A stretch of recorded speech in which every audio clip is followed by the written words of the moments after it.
Graça e paz de Jesus, boa noite aos irmãos, aos amigos que estão conosco.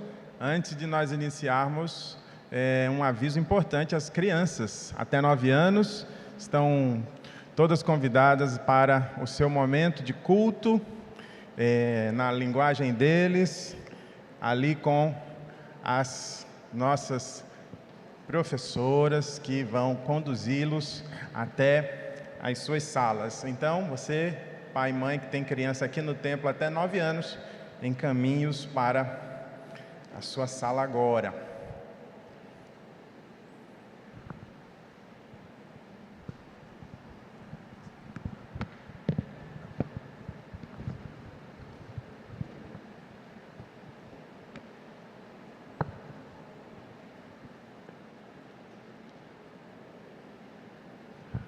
Amém.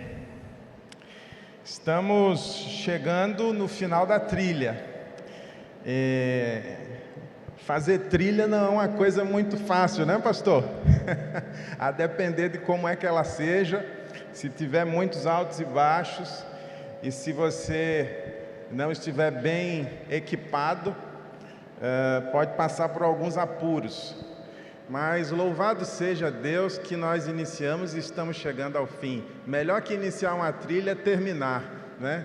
É terminar a trilha, e é isso que estamos fazendo nessa noite. E eu quero já agradecer pela confiança do nosso querido pastor Joésio, pelo convite que o Cândido, meu irmão, me fez para esse desafio. Eu certamente sabia que seria um desafio organizar um conteúdo tão carregado de simbolismo e de importância para a vida e para a história da igreja, e trazer esse conteúdo e aprofundar esse conteúdo com a igreja. Mas louvo a Deus e agradeço ao convite que me foi feito, porque foi uma experiência maravilhosa de releitura de muita literatura, de muitos livros, e organização de ideias, durante aí quase que uma semana, organizando esses textos que nós trouxemos para os irmãos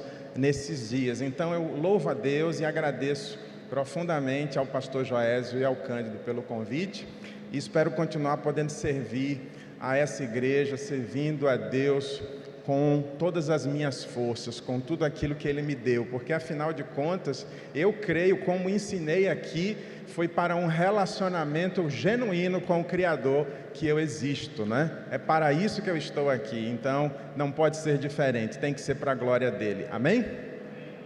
Quero convidar você para abrir ou ligar a sua Bíblia no livro ou na carta do apóstolo Paulo aos Romanos, no capítulo de número 5. Como sempre eu faço, quero pedir a você que estiver usando o smartphone, deixe ele no modo avião. Espero que você tenha o aplicativo da Bíblia já no modo offline, e assim você não vai precisar de sinal de internet, da rede do telefone, para acessar a sua Bíblia. Então você pode fazer offline, acessando o texto da carta de Paulo aos Romanos, no capítulo 5, que a sua atenção nesses próximos minutos seja completamente dedicada a meditar na palavra, no texto que nós estaremos examinando nessa noite. Quero dizer também que a última parte dessa jornada, ela tem o tema redenção. Então, a gente já pode ir até para a parte 3, viu, Mateus? Deixar lá na parte 3, porque é exatamente a parte final do nosso estudo. Eu vou ler Romanos, capítulo 5, na Nova Almeida Atualizada. Então, essa será a leitura nessa versão, que diz assim: justificados, pois, mediante a fé, temos paz com Deus por meio do nosso Senhor Jesus Cristo, pelo qual obtivemos também acesso pela fé a esta graça na qual estamos firmes e nos gloriamos na esperança da glória de Deus. E não somente isto, mas também nos gloriamos nas tribulações, sabendo que a tribulação produz perseverança, a perseverança produz experiência, e a experiência produz esperança. Ora, a esperança não nos deixa decepcionados, porque o amor de Deus é derramado em nosso coração, pelo Espírito Santo que nos foi dado. Porque Cristo, quando nós ainda éramos fracos, morreu a seu tempo pelos ímpios. Dificilmente alguém morreria por um justo, embora por uma pessoa boa alguém talvez tenha coragem para morrer. Mas Deus prova o seu próprio amor para conosco pelo fato de Cristo ter morrido por nós quando ainda éramos pecadores. Logo, muito mais agora, sendo justificados pelo seu sangue, seremos por ele salvos da ira. Porque se nós, quando inimigos, fomos reconciliados com Deus, mediante a morte do seu Filho, muito mais, estando já reconciliados, seremos salvos pela sua vida. E não apenas isto, mas também nos gloriamos em Deus, por meio do nosso Senhor Jesus Cristo, mediante o qual recebemos agora a reconciliação. Portanto, assim como por um só homem entrou o pecado no mundo, e pelo pecado veio a morte, assim também a morte passou a toda a humanidade, porque todos pecaram. Porque antes de a lei ser dada, havia pecado no mundo, mas o pecado não é levado em conta quando não há lei. No entanto, a morte reinou desde Adão até Moisés, mesmo sobre aqueles que não pecaram, à semelhança da transgressão de Adão, o qual prefigurava aquele que havia de vir.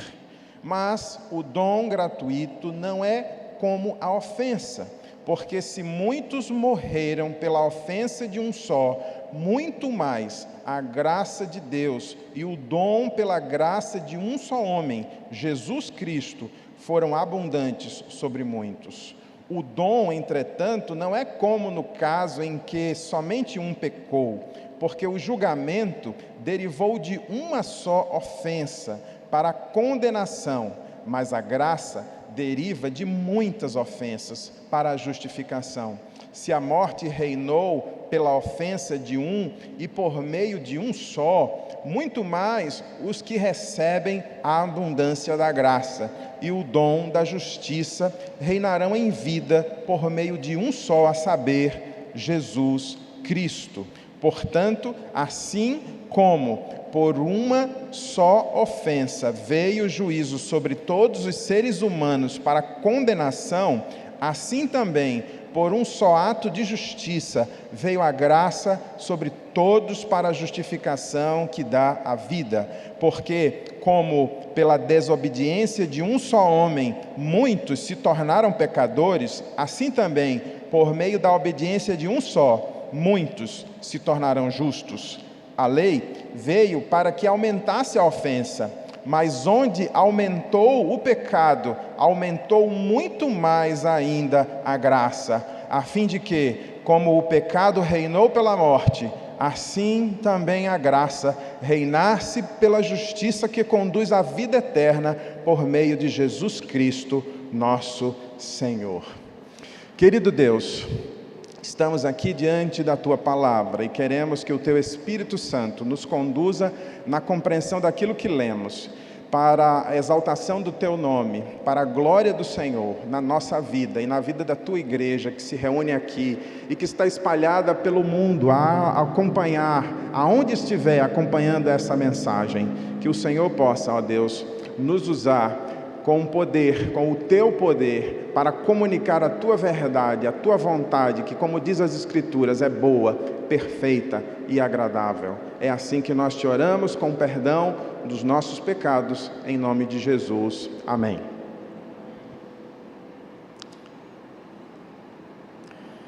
Muito bem. Estamos diante de uma explicação teológica de Paulo para a justificação na pessoa de Jesus. Até o momento que nós estudamos pela manhã, encerramos com uma situação dramática, que é a situação da queda. Quando a humanidade, ela decidiu, nós estudamos isso pela manhã, ela decidiu assumir o centro da sua existência, não foi? E teve a ideia de assumir o controle, ocupar a centralidade da sua existência e assumir o controle da sua vida. Ora, isso tirou Deus da equação, tira Deus da relação, tira Deus de ser o agente que sustenta, que provê. A partir de agora, o homem viveria por si só. E a gente sabe que isso trouxe desordem. O homem passou agora a ter que lidar com a desordem, ter que lidar com o caos, ter que suar, não é? Literalmente, para conseguir o seu sustento. E tudo isso fez com que a maldade, a corrupção se proliferasse na humanidade, a ponto de nós encontrarmos no relato de Gênesis, no capítulo 6, que a corrupção humana alcançou estágios jamais vistos, não é? E por isso que nós vemos ali Deus agindo para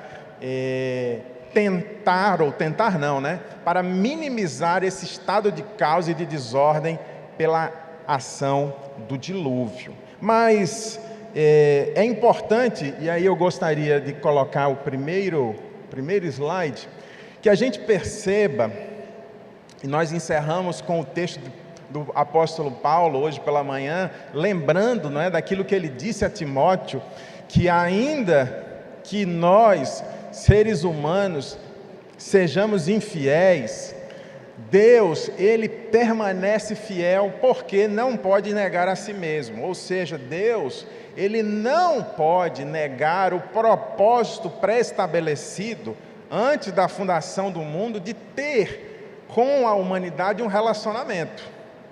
Então, essa sempre foi a intenção de Deus. Por isso, Deus faz alianças. A aliança no Éden constituía um espaço onde Deus habitou, um espaço que era provido de todo sustento para tudo aquilo que Deus havia criado, de modo que a humanidade pudesse ter esse relacionamento com Deus. Mas o ser humano quis tirar Deus, como nós já estudamos, e introduziu o pecado na sua história. Mas Deus, Ele vai ao longo da história agindo de forma que a gente chama na teologia de forma imanente, porque Deus, Ele é transcendente e imanente. E aí, para você que ainda não ouviu essas expressões, né, o que a gente chama de transcendente é um ser que existe para além daquilo que Ele mesmo criou. Então, Deus, como eu falei pela manhã, Deus não está, por exemplo, limitado ao tempo como nós estamos. Ele não está subordinado ao tempo como nós estamos. Por quê? Porque Ele é transcendente. Mas, ao mesmo tempo, esse Deus, Ele é imanente, porque esse Deus, Ele participa ativamente das coisas que Ele criou. Ele participa ativamente da história humana. Então, Deus não é como alguns entendem, que criou todas as coisas e simplesmente deixou acontecer e foi embora. Não. Deus cria e participa ativamente da sua criação. E como nós podemos afirmar isso? A partir da própria história revelada nas Escrituras. O Deus que está a todo momento buscando restabelecer uma aliança com a humanidade. Depois do Éden, a gente vai encontrar Deus agindo com o dilúvio, trazendo as águas do dilúvio para tentar para tentar não, para amenizar o estado de caos que o pecado trouxe para a humanidade, que o pecado trouxe para a criação. Alguns teólogos chamam aquele pós-dilúvio de um novo Gênesis, de um novo começo. Não é? Então, Noé foi um homem identificado ali por Deus como um homem, como nós encontramos em Gênesis, no capítulo 6 e no verso 9, como um homem justo e íntegro. A definição de Noé era de alguém que andava com Deus. Ora, certamente haviam resquícios daquela experiência humana de estar ali numa intimidade com o Deus Criador. E isso foi preservado por alguns. E Noé foi um desses homens que andava, que tinha um relacionamento íntimo com Deus. E esse homem, ele foi escolhido para iniciar novamente, a criação, uma nova criação depois do dilúvio. Deus estava agindo para mostrar à humanidade que continuava interessado num relacionamento com ela. Deus sempre estará. Hoje, logo no início, nós cantamos dessa fidelidade de Deus. E é claro que Deus, Ele não é fiel a uma pessoa, mas Ele é fiel à sua aliança.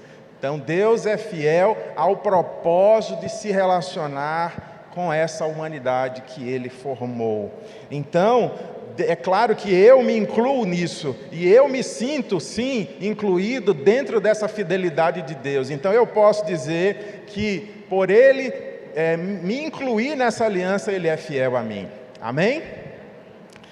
Bem, Deus vai agir com as águas do dilúvio e mostra um novo começo para a humanidade. Mas é claro que o que a gente observa é que logo depois, lá pelo Gênesis 11, a gente vai ver a humanidade se organizando para a construção de uma torre.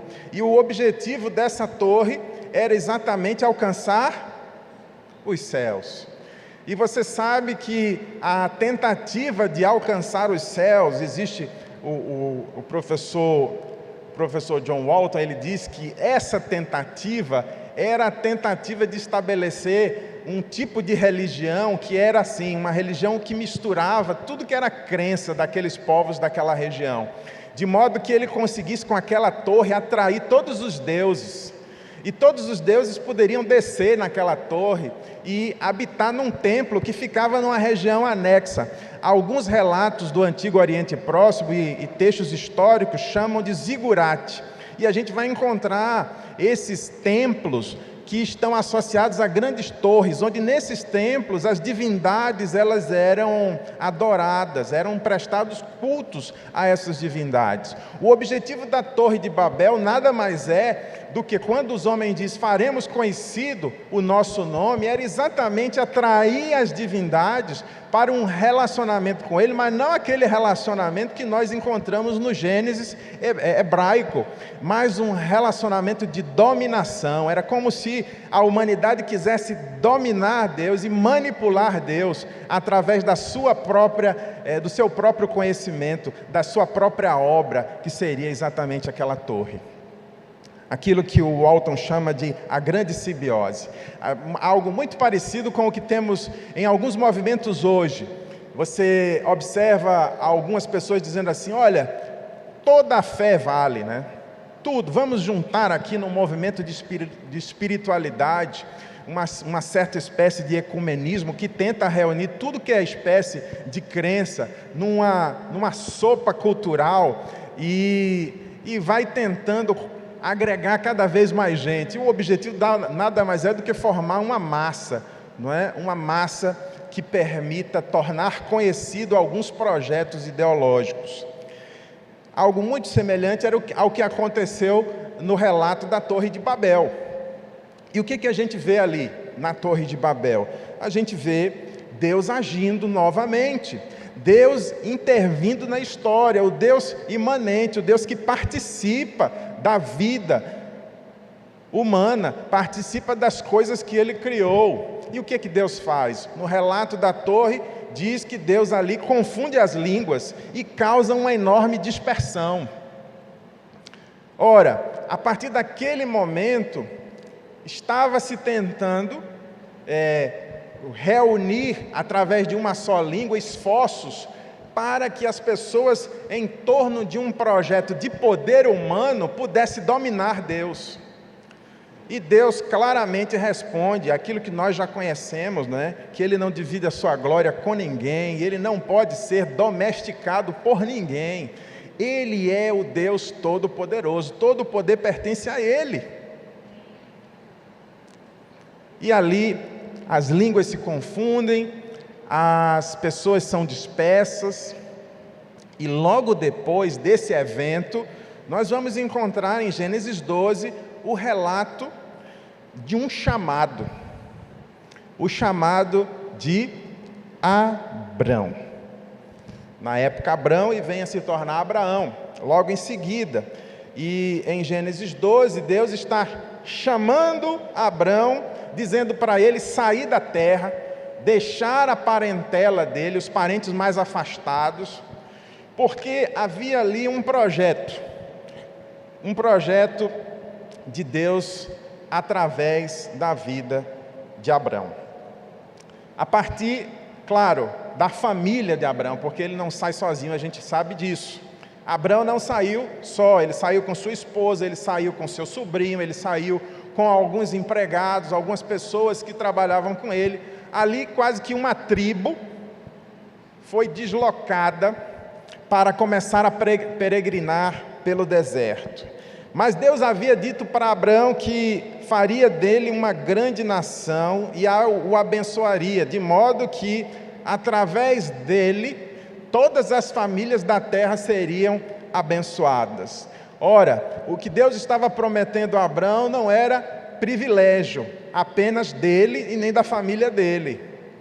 O que Deus queria fazer através de Abrão era que ele pudesse apresentar ao mundo, apresentar à humanidade o Deus Criador, aquele que sempre quis se relacionar com a humanidade e abençoar essa humanidade a partir da família dele.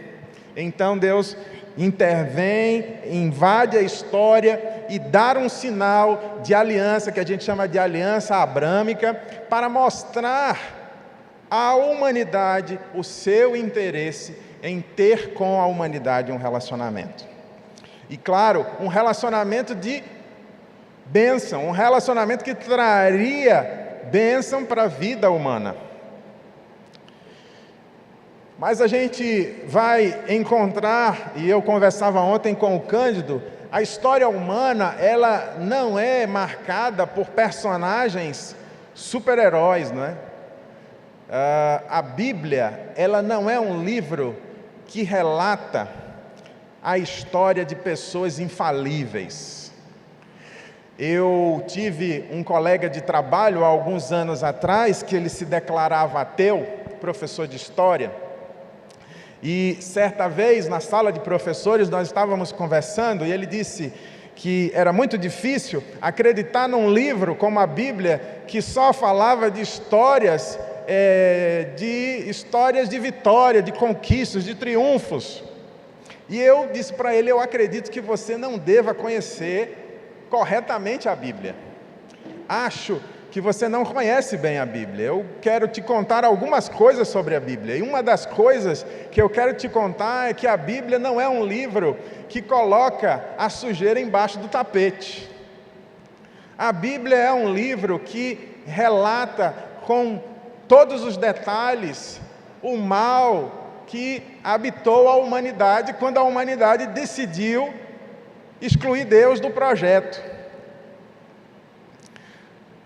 A Bíblia, ela revela com detalhes a maldade humana, e mesmo aqueles que foram chamados por Deus para uma obra, ou para anunciar o seu nome à humanidade, às nações, mesmo estes cometem erros, e os erros não foram escondidos pela Bíblia. A Bíblia revela claramente os erros cometidos por Abraão. E você que acabou de ler recentemente o Gênesis deve lembrar das vezes que Abraão entregou a sua esposa, dizendo que ela era sua irmã. E talvez você diga assim, é verdade, ele errou. Mas, vamos perdoar, né?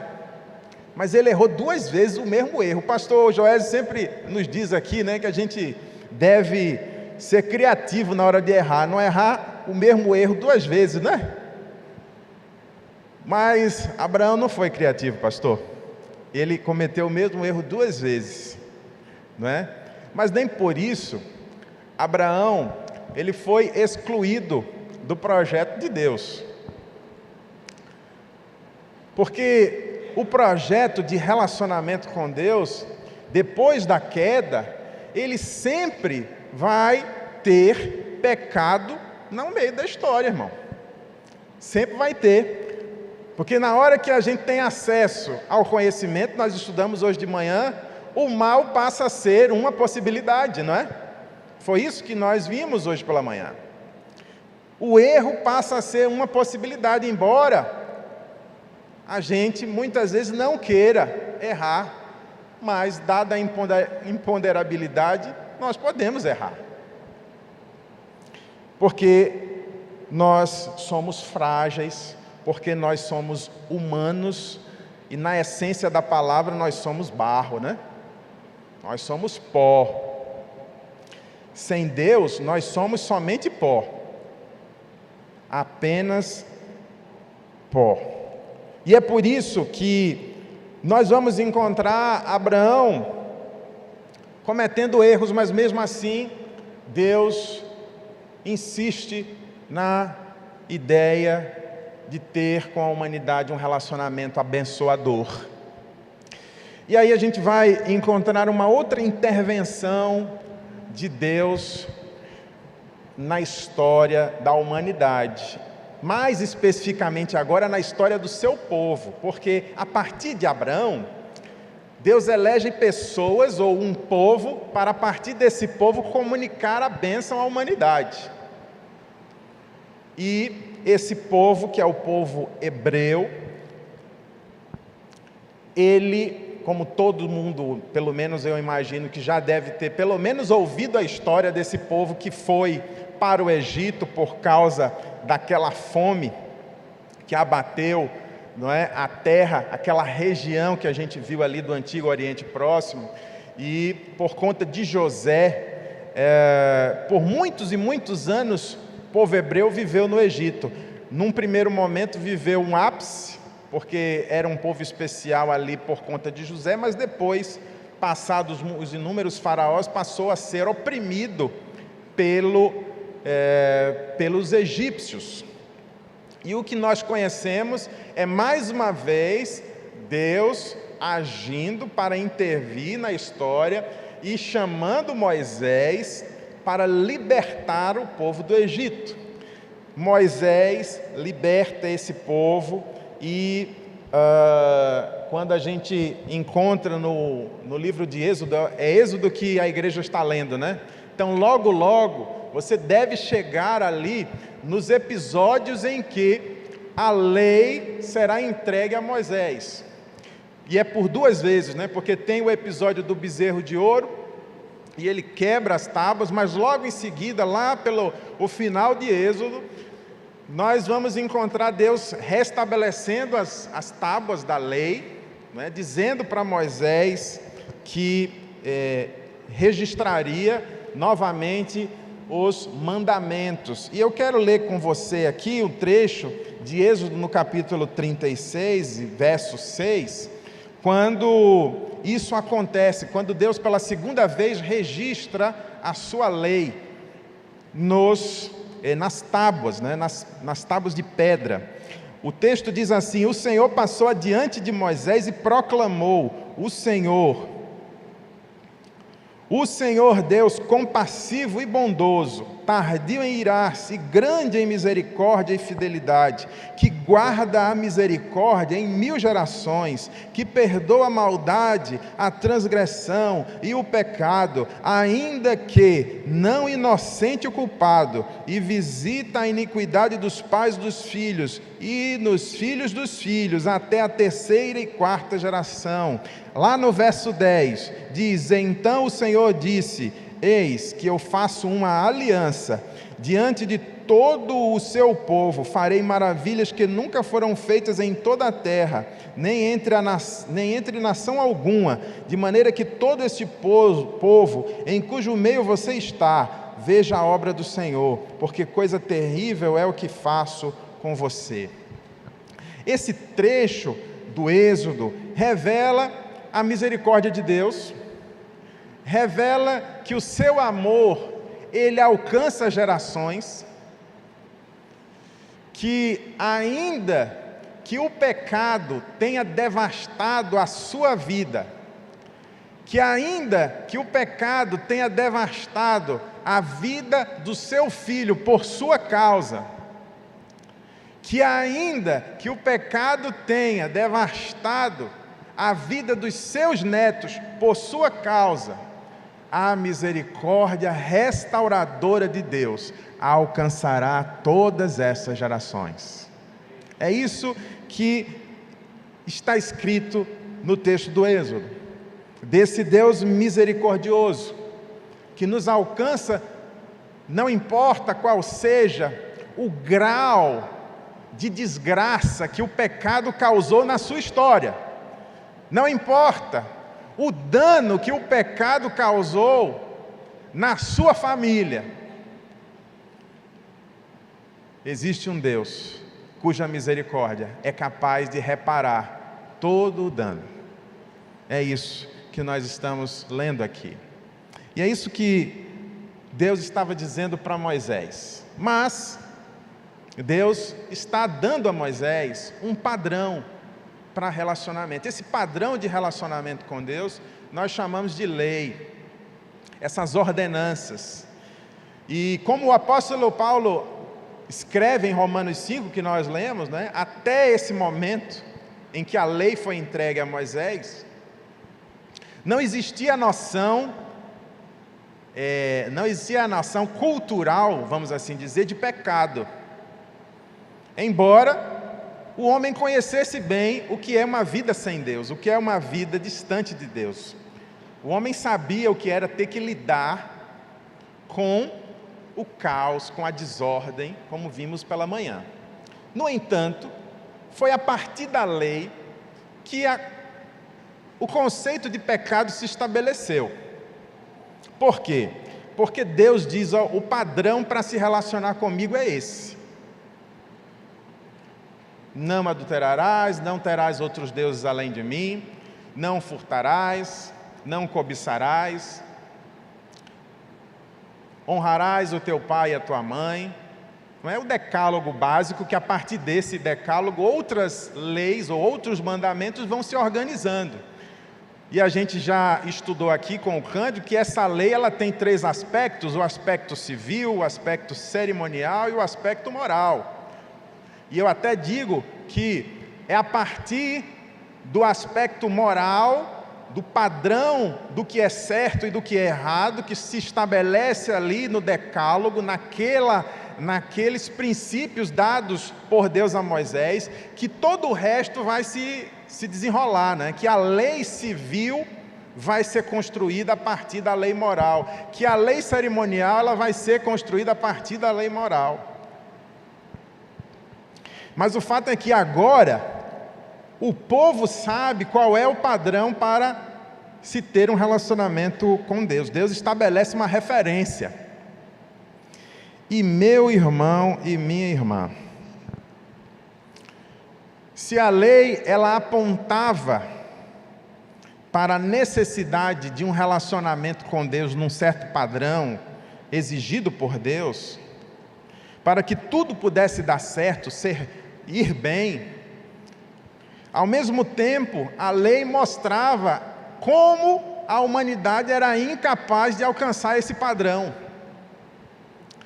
Através da lei, e aqui eu vou trazer um tema que certamente o pastor Marcos Bittencourt vai explorar no próximo domingo pela manhã, e quem sou eu para, né? Eu vou falar bem pouquinho aqui, viu? Porque eu não sou especialista. Mas a lei, ela mostrou ao homem que aquela expectativa de morte que passa a existir depois da queda, aquela expectativa de que não tem mais árvore da vida. Agora, a terra não dá fruto como dava antes. Tem espinho, tem abrolho, coisa está difícil. Estou perdido. Me resta agora a morte. Essa expectativa de morte, pela ausência de Deus, isso ia ficando cada vez mais evidente à medida que o tempo passava. E com a lei, isso veio a se explicar melhor para a humanidade. E Deus ensina ao seu povo que essa morte, ela poderia ser de forma didática, ela poderia ser substituída através da vida de um animal, que seria o cordeiro sem mancha, que representaria todos aqueles pecados cometidos pelo povo. E através desse ato, o povo poderia entender que uma vida estava sendo sacrificada por causa da transgressão daquele povo, por causa do erro daquele povo. E de forma didática, Deus estava ensinando que o salário do pecado, que o resultado do pecado é a morte. Era essa a lição da lei naquele momento. E foi assim que a aliança com Moisés foi realizada, foi selada. Essa aliança baseada na lei foi estabelecida. Amém? Vocês estão entendendo? Sim ou não? Espero que sim, viu? Se você não entender, mande perguntas para o WhatsApp do nosso seminarista Cândido. Ele já está dizendo ali, não. Pode, né? Assim? Pode acessar, irmãos. Pode mandar perguntas porque eu estou de férias. Eita, Jesus, eu agora falei uma coisa perigosa. Mas pode mandar, irmãos. Pode perguntar, não tem problema nenhum. Eu quero que você abra aí a sua Bíblia agora, em Hebreus, no capítulo 7, aliás, no capítulo 8. Porque essa lei que mostrava e que denunciava o pecado humano, ela também, como nós falamos, mostrava a nossa incapacidade de alcançar esse padrão, porque a gente estava tendo sempre que estar matando animal, estava tendo sempre que substituir com a vida de um animal a nossa vida, para que a gente não morresse, né? E a gente tinha que estar lembrando o tempo todo disso. Parecia que essa aliança não estava funcionando muito bem. E o autor aos Hebreus vai falar um pouco sobre essa aliança. Veja, no capítulo 8, no verso 7 até o 9, o escritor vai dizer: porque se aquela primeira aliança tivesse sido sem defeito, que aliança é essa? A aliança de Moisés, certo? De maneira alguma estaria sendo buscado lugar para uma segunda aliança. E de fato, repreendendo-os, diz: eis aí, vem dias, diz o Senhor, e firmarei uma nova aliança com a casa de Israel. Isso está na boca do profeta Isaías. Com a casa de Judá, não segundo a aliança que fiz com os seus pais, no dia que os tomei pela mão para os tirar da terra do Egito, pois eles não continuaram na minha aliança, e eu não dei atenção a eles, diz o Senhor. Verso 13: quando ele diz nova aliança, torna antiquada a primeira. Ora, aquilo que se torna antiquado é envelhecido e está prestes a desaparecer. É o que diz o texto da carta aos Hebreus. Então, vem a pergunta: qual é essa nova aliança da qual se refere o autor da carta aos Hebreus? De que nova aliança ele está falando? Ora, essa nova aliança é respondida pelo próprio autor da aliança, Jesus Cristo. Em Marcos, no capítulo 14, no verso 24, durante a ceia com os seus discípulos, Jesus diz: isto é o meu sangue, o sangue da aliança, derramado em favor de muitos. E é claro que Jesus está falando de algo muito conhecido para os judeus. Está falando de um sangue que expiaria o perdão, expiaria o pecado de muita gente, de muitas pessoas. Era sobre essa aliança que Jesus estava tratando, dessa nova aliança que estaria sendo feita no sangue dele. E é por isso que Jesus é chamado do Cordeiro de Deus, por João. João Batista diz: eis o Cordeiro de Deus, que tira o pecado do mundo. Então a gente pode voltar para o texto de Romanos agora, voltar para Romanos 5 e vamos olhar com mais atenção para alguns versos desse capítulo. O verso de número 14, Paulo fala sobre alguém que Adão prefiguraria. Eu não sei se você prestou atenção, mas no verso 14, e eu vou ler novamente com você, diz assim: no entanto, a morte reinou desde Adão até Moisés, mesmo sobre aqueles que não pecaram à semelhança da transgressão de Adão, o qual prefigurava aquele que havia de vir. Ou seja, Adão prefigurava alguém que havia de vir. Certo? É isso que Paulo está dizendo aqui. E Paulo está dizendo mais, que mesmo aqueles que decidiram ter uma vida justa, uma vida de relacionamento com Deus, eles não ficaram imunes à corrupção humana. Eles foram afetados também pelo pecado. Paulo está dizendo isso aqui.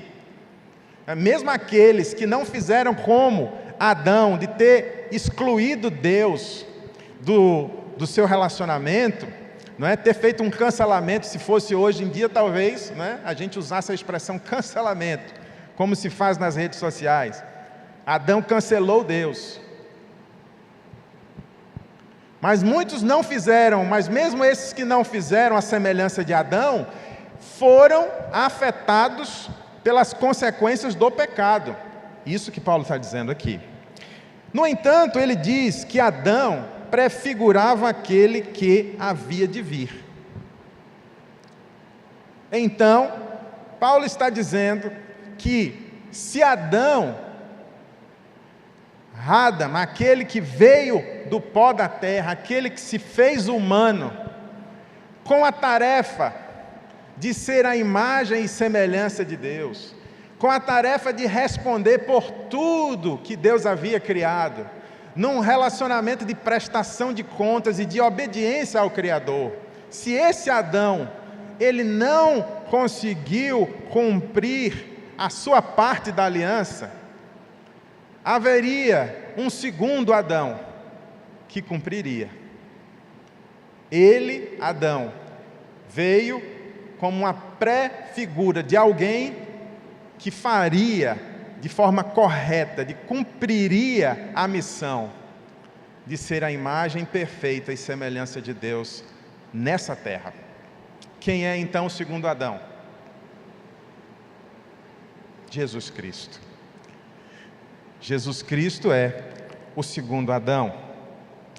Porque se o primeiro não conseguiu, porque ofendeu a Deus, rompendo um relacionamento com Deus, o segundo Adão, ele se submete à vontade do Criador e nos traz vida. E ele inaugura um período que foi profetizado por Joel, quando ele diz que nos últimos dias derramarei do meu Espírito sobre toda a carne. Esses últimos dias, eles são inaugurados com Jesus Cristo. Jesus inaugura esses últimos dias. Jesus é aquele que pisou na cabeça da serpente, como Deus havia dito àquele casal lá no Éden, depois deles terem pecado. Haveria alguém que descenderia de mulher, alguém que nasceria humano e que pisaria essa cabeça da serpente, embora fosse ferido mortalmente, porque a serpente lhe feriria o calcanhar. Ora, a figura da serpente aqui, nós sabemos que é exatamente a representação desse sistema de mundo que coloca a humanidade no centro, querendo assumir o controle, querendo ter todo o poder. Esse sistema de poder centrado no homem foi quem mordeu o calcanhar de Jesus. Porque Jesus foi morto exatamente porque ele mexeu num sistema de poder estabelecido, num poder religioso fortíssimo, que deixava claro o pecado original que nós encontramos em Adão e Eva. A tentativa de ter o poder e de estar no centro das decisões. E quando Jesus mexe nisso, ele é morto. Ele foi ferido mortalmente por isso. No entanto, a morte não o venceu.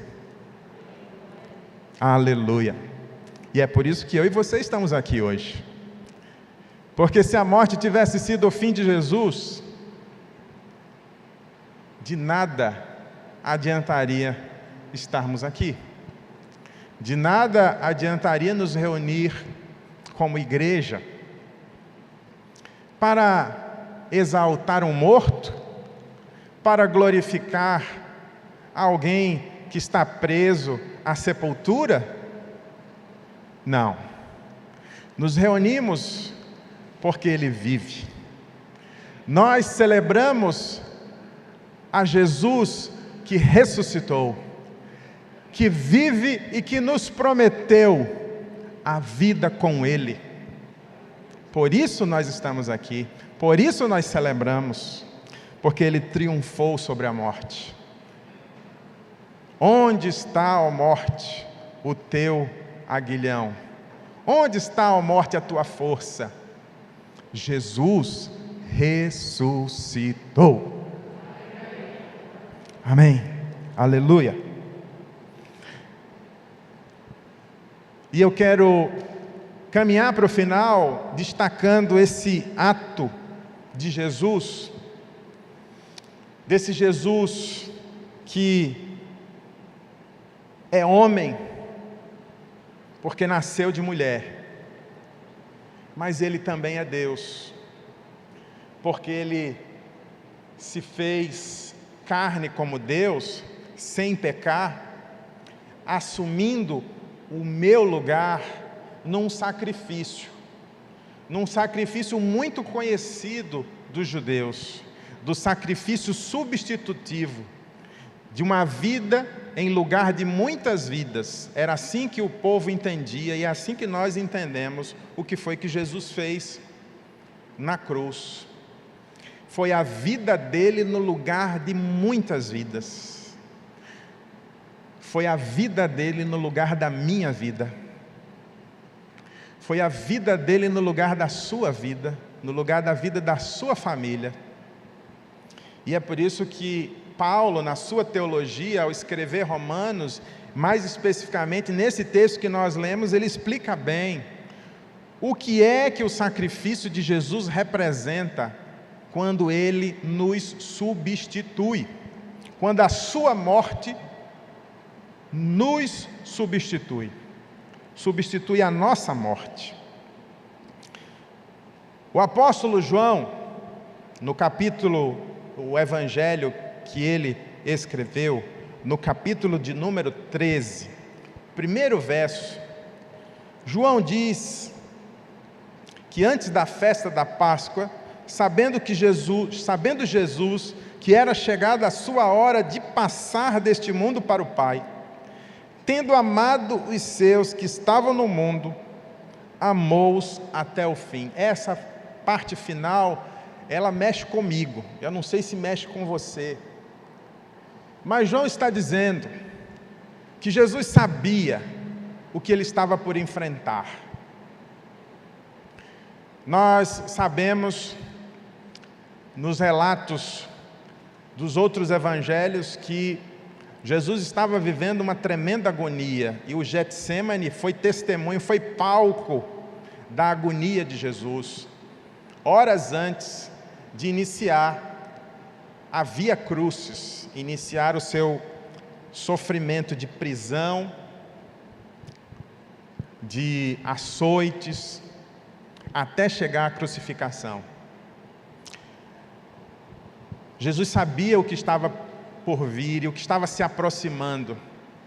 Ele sabia que o poder das trevas, o poder da desordem, o poder do pecado, o poder desse sistema centralizador no homem, o poder desse sistema que quer fazer com que todo o poder esteja na mão humana, ele sabia que aquilo estava tramando contra a vida dele.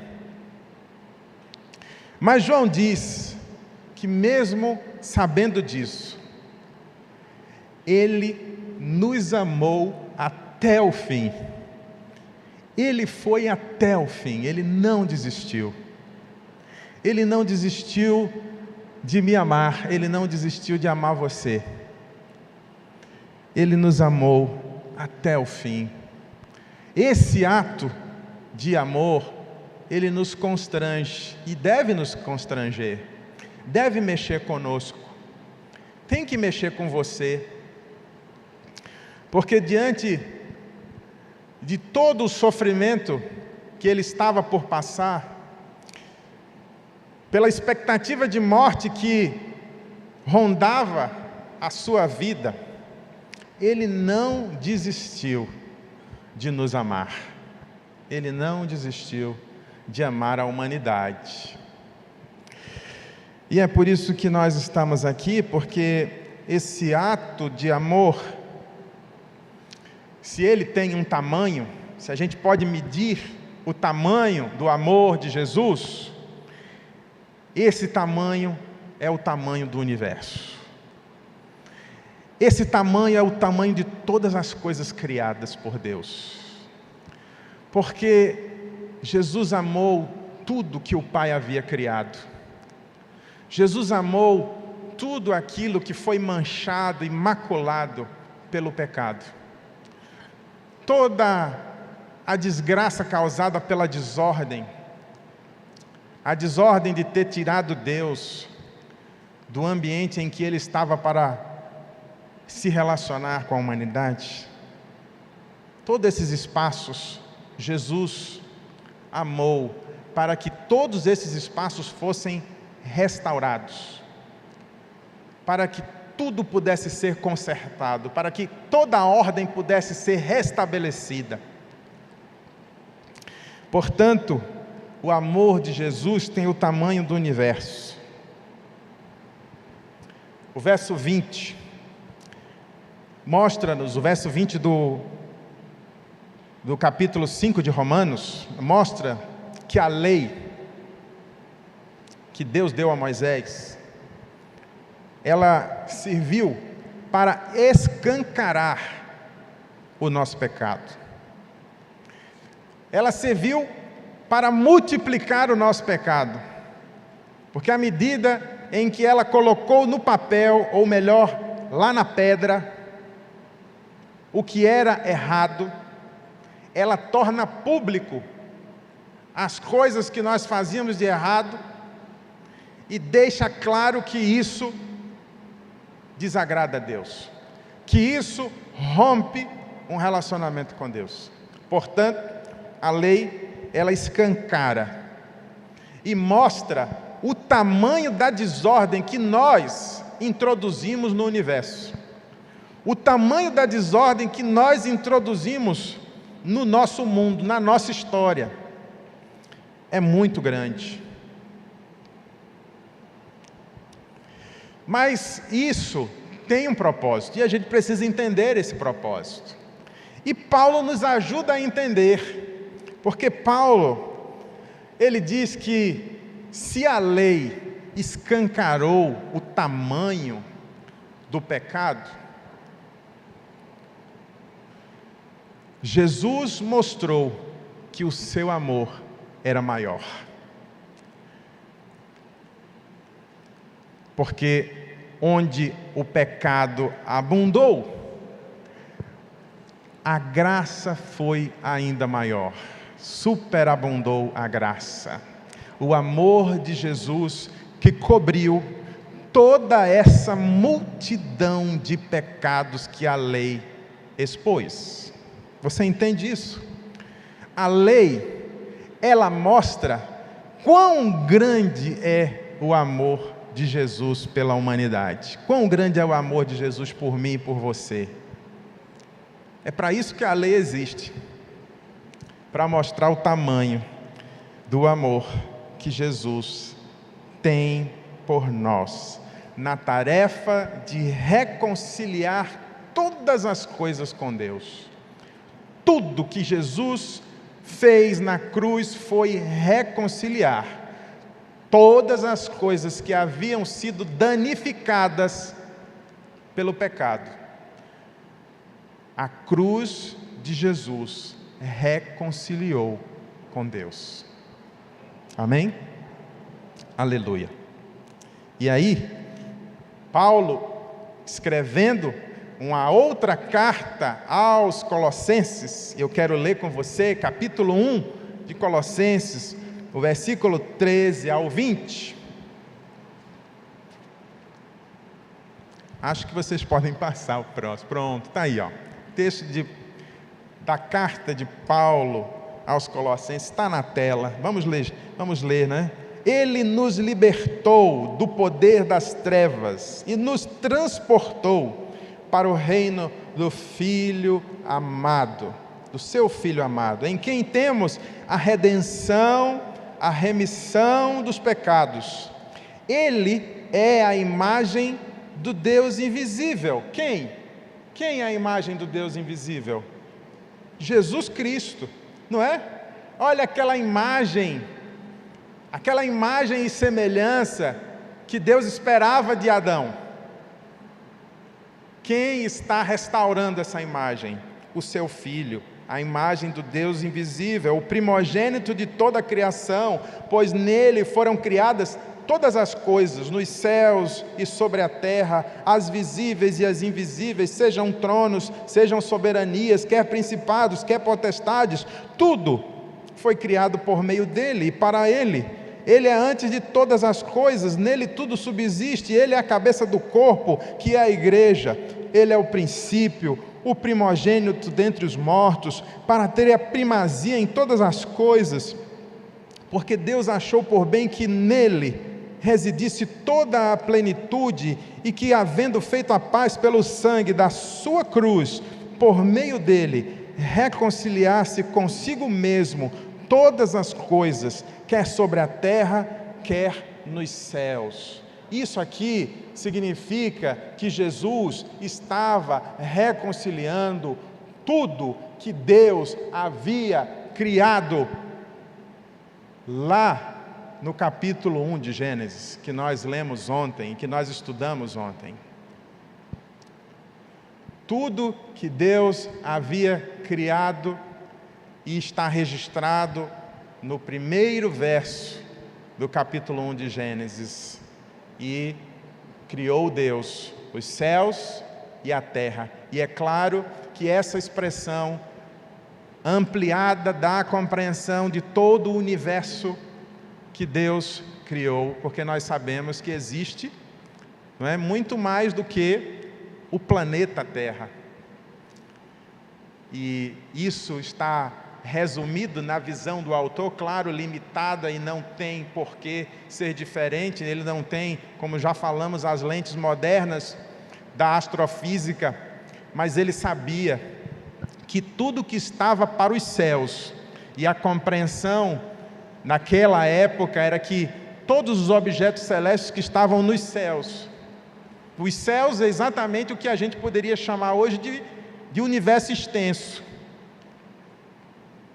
Tudo isso que Deus criou, Jesus reconciliou com Deus na cruz do Calvário. Ele estava reconciliando todas as coisas, quer sobre a terra, quer nos céus. Amém? Portanto, eu e você temos que nos alegrar. Coisa boa é terminar essa trilha sorrindo. Coisa boa é saber que os meus pecados, que a minha transgressão, ela foi perdoada. Que Jesus pagou esse preço no meu lugar. Eu tenho que me alegrar com isso.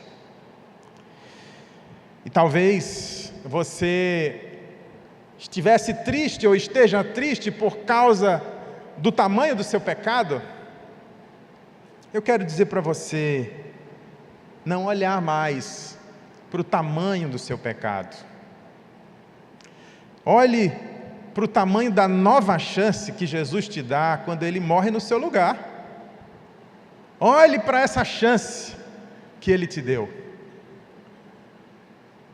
Se encoraje para viver uma vida nova, de relacionamento verdadeiro e genuíno com Jesus.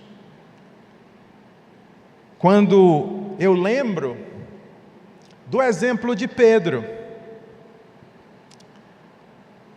que pecou negando Jesus, não somente uma vez, mas 3 vezes, dizendo que não conhecia Jesus. Algo muito semelhante ao que Adão e Eva fizeram quando decidiram tirar Deus do jardim, de desconhecer Deus. Pedro negou conhecer Jesus. Eu não conheço essa pessoa. 3 vezes. Mas depois que Jesus ressuscita, Jesus vai ao encontro de Pedro. Numa manhã fria, depois de uma noite mal sucedida de pescaria, Jesus aparece aos discípulos e, de uma forma majestosa, Ele faz com que a pescaria, que parecia ser um fiasco, se transformar numa grande bênção. Jesus providencia o café da manhã para comer com os seus discípulos ali na beira-mar do Tiberíades. E comendo com os discípulos, no momento de comunhão, porque a gente sabe que comida é lugar de comunhão, não é? E nesse momento de comunhão, de intimidade, Jesus tem uma conversa especial com Pedro, com o pecador Pedro, com aquele que havia negado Jesus. E Jesus pergunta a Pedro: Pedro, tu me amas? E Pedro responde: sim, eu te amo, Jesus. E Jesus diz: apacenta as minhas ovelhas, Pedro. Mas Jesus insiste em perguntar a Pedro: Pedro, tu me amas pela segunda vez? E pela segunda vez Pedro responde, talvez pensando no episódio em que ele negou Jesus. E ele disse para Jesus: sim, Jesus, eu te amo. E Jesus imediatamente diz: Pedro, apacenta as minhas ovelhas. E Jesus volta a perguntar a Pedro, pela terceira vez: Pedro, tu me amas? E o texto diz que nesse momento Pedro se entristeceu. Talvez porque Pedro imaginasse que Jesus não estivesse muito confiante do seu amor por ele. Talvez Pedro tivesse atormentado pelo fato de ele ter negado Jesus 3 vezes, alguns dias atrás. E Jesus, diante de Pedro, ao perguntar pela terceira vez, ouve de Pedro uma resposta: Jesus, tu sabes de todas as coisas. Jesus, tu sabes o que está no meu coração. Não adianta eu esconder, não adianta eu querer maquiar, não adianta eu querer fugir dessa realidade. Tu sabes o que está no meu coração, Jesus. Eu te amo. E Jesus diz: Pedro, apacenta as minhas ovelhas. Jesus confia em Pedro, confia a Pedro uma tarefa, dá a Pedro uma obra,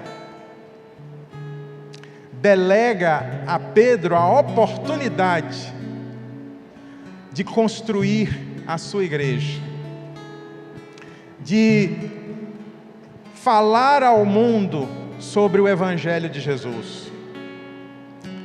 E talvez a pergunta mais importante que nos cabe fazer nessa noite não é se Jesus me ama, porque Ele te ama, não há dúvida disso. A sua morte comprova o tamanho do amor que Ele tem por você, comprova o tamanho do amor que Ele tem por mim. Portanto, está fora de questão discutir se Jesus ama você. A questão não é essa. A questão é: você ama Jesus? Adriel, você ama Jesus? Lucas, você ama Jesus? Cândido, você ama Jesus? Maria, você ama Jesus? Essa é a pergunta que nós precisamos responder. Porque se nós amarmos Jesus, nós faremos a sua obra, nós anunciaremos o seu amor, falaremos das suas maravilhas, abençoaremos aqueles que estão em nossa volta, nós cumpriremos a missão da igreja, que é fazer conhecido o nome de Deus e abençoar todas as nações da terra, todas as famílias da terra. O propósito de Deus desde o princípio, de abençoar a humanidade com esse relacionamento. Se você ama Jesus, você está sendo comissionado por Ele a apacentar as ovelhas dele. Que você possa pensar sobre isso e declarar, como declarou Pedro naquela manhã, comendo um churrasquinho de peixe com o Mestre Jesus. E disse: Jesus, Tu sabes todas as coisas, Tu sabes o que está no meu coração, e eu te amo de verdade. E assim, nós vamos poder fazer a obra do Mestre, vamos poder anunciar o seu amor, vamos poder ser sal, vamos poder ser luz, vamos poder fazer a diferença aonde Ele nos levar,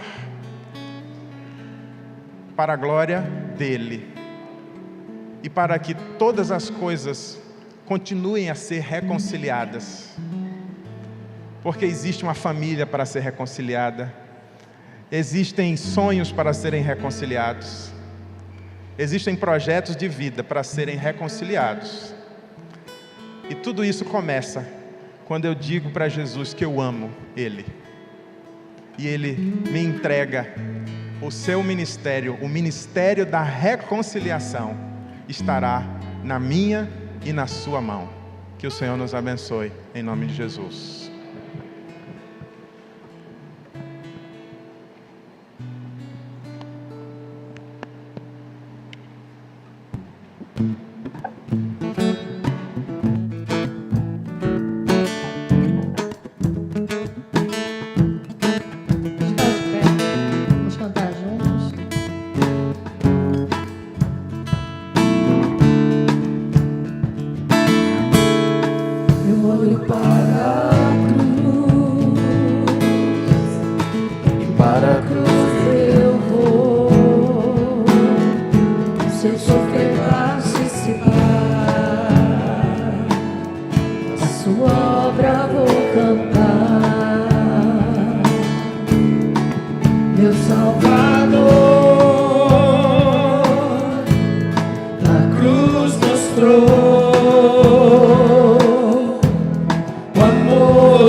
Impressionante é o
Aleluia!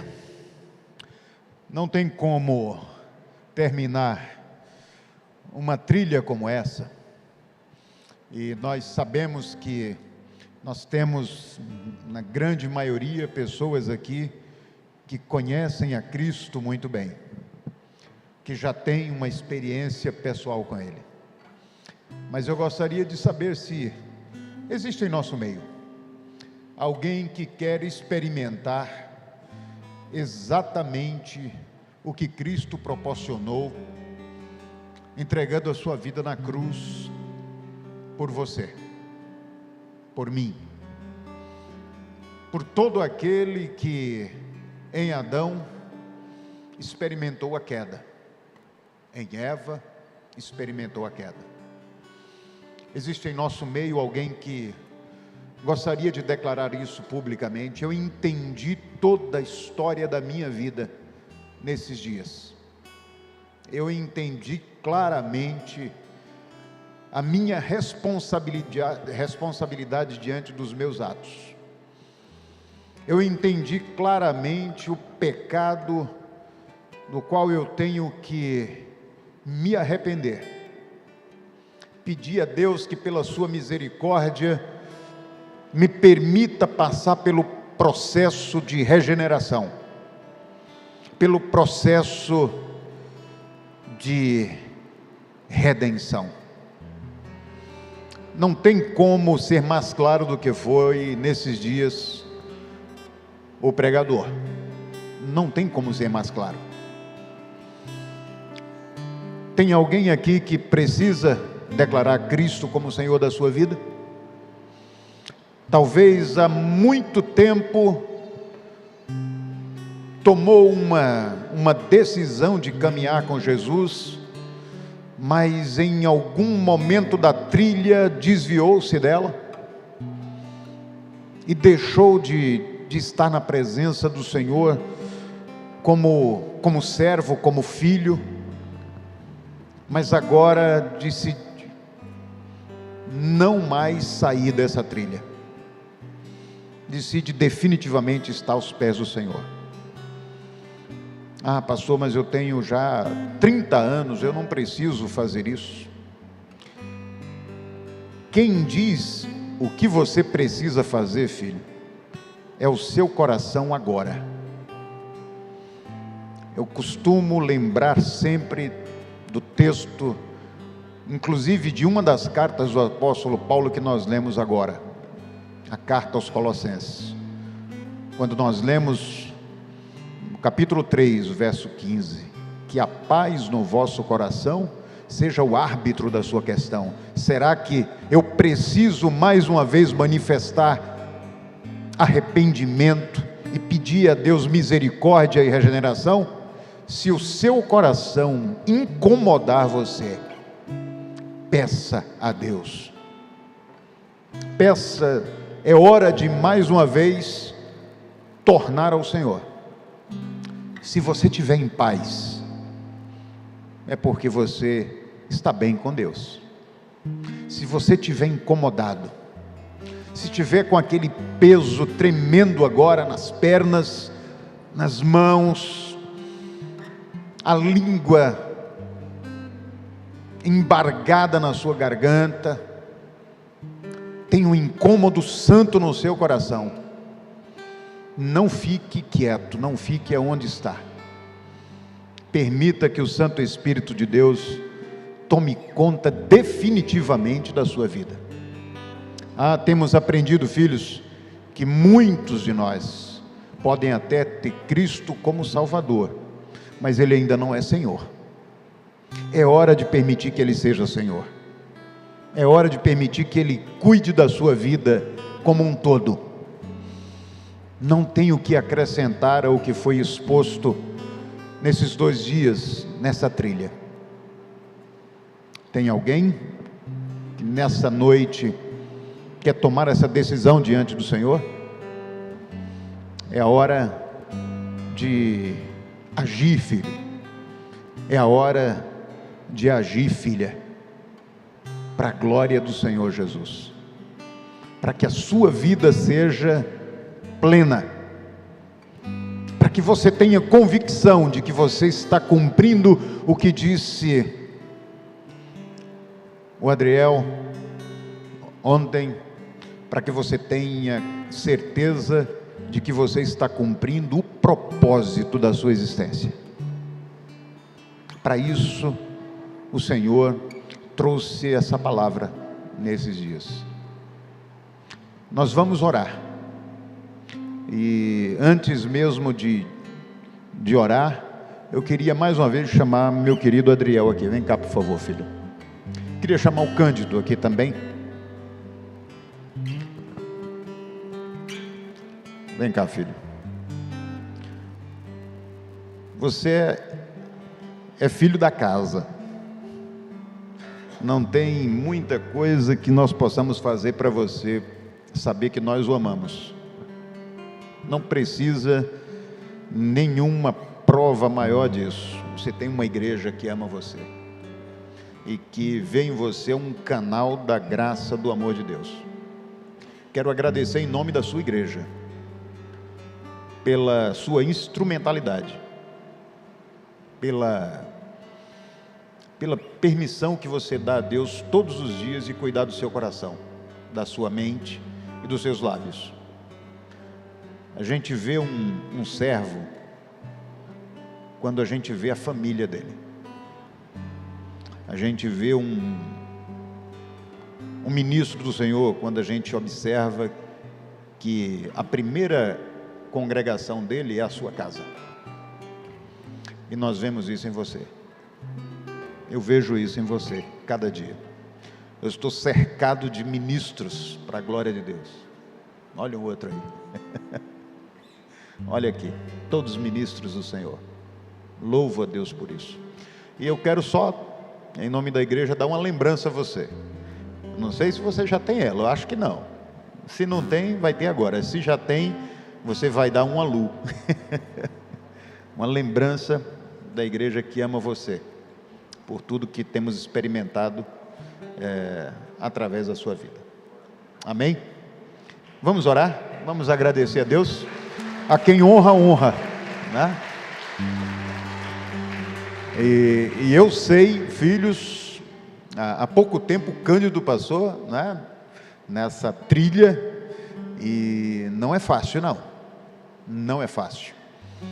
A gente sabe que a gente, quando está na dependência de Deus, ele capacita, ele traz força, mas é uma trilha difícil, né?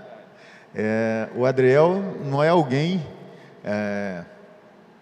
que tem o seu tempo completamente livre e dedicado só ao ministério. E o Adriel divide, né, o seu tempo com a sua profissão secular. Mas como é gostoso ver que ele se dedica cada dia. E cada vez que ele se coloca aos pés do Senhor, Deus faz isso. Deus abençoa. Eu louvo a Deus e quero agradecer ao Senhor pela vida do Adriel. Vamos orar juntos? Vamos estender nossas mãos sobre a vida do Adriel, considerando toda a sua família sobre isso. Pai querido, eu quero agradecer por esse momento tão especial, momento onde a Tua palavra é professada, proclamada, lançada no coração e na mente, e não temos como dizer que não a vimos encher os nossos olhos, encher o nosso coração, porque percebemos claramente que o Senhor está no meio de nós, que o Senhor está dentro de nós, e o Senhor fala com cada um de nós de forma particular, e usa Teu servo, usa cada um que aqui está, Pai. Usa o ministério de ensino, usa cada ministério aqui, para ministrar a graça sobre todo aquele que permite que o seu coração seja alcançado. Eu quero Te agradecer pela vida do Adriel, pelo servo, pelo ministro, pelo líder, pelo pai que é. Continua dando a ele toda a graça, toda a sabedoria, Senhor, saúde, entendimento, dependência do Senhor, para que ele possa continuar servindo e servindo com excelência, como ele sempre faz. Abençoa, Pai, abençoa a sua família, abençoa a Luciana, abençoa a Jamile, Lucas. Senhor, abençoa essa família para que, aonde quer que eles coloquem a planta dos seus pés, que suas mãos toquem, que os seus lábios alcancem, que eles sejam verdadeiros profetas do Senhor sobre a terra. Obrigado mais uma vez por esse momento de edificação, de crescimento da tua igreja, através da vida do teu servo. E continua usando ele, Pai, para ajudar-nos a edificar a tua igreja, a ensinar a tua igreja sobre o teu amor, sobre a tua misericórdia, sobre a salvação que só há no teu nome. Obrigado mais uma vez por esse tempo. É o que nós te agradecemos, em Cristo Jesus.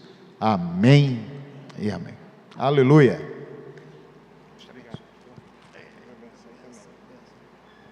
Aleluia. Eu quero te convidar a continuar em pé. Nós vamos cantar essa última canção, terminando esse tempo. E olha, eu sei que às vezes é difícil tomar uma decisão, mas você sabe aquele sentimento que Deus coloca no coração, que tem gente aqui precisando dizer: eu quero Deus definitivamente na minha vida. E eu quero te dar a oportunidade a falar com o Adriel, falar com o Cândido, comigo, o pastor Edilson, qualquer um de nós antes de sair daqui.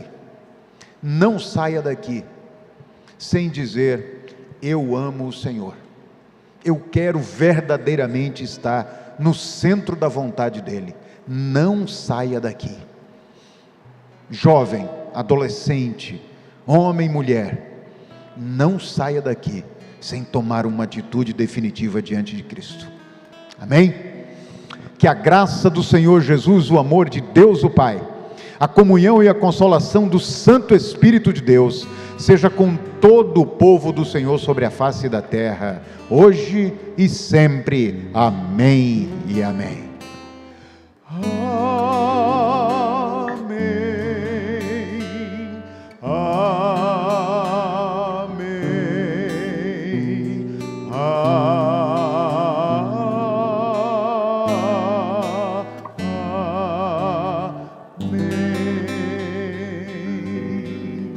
O Senhor nos dê uma semana maravilhosa na sua presença, que nós saiamos daqui certo de que experimentamos um grande encontro com nosso Pai, e que os nossos relacionamentos a cada dia se fortalecem nele, e que o Senhor nos conduza em segurança até os seus destinos, que nenhum mal aconteça, que anjos estejam ao redor de cada um de nós, e que a igreja do Senhor sobre a face da terra diga a cada dia que o Senhor é bom, o tempo todo o Senhor é bom. Amém?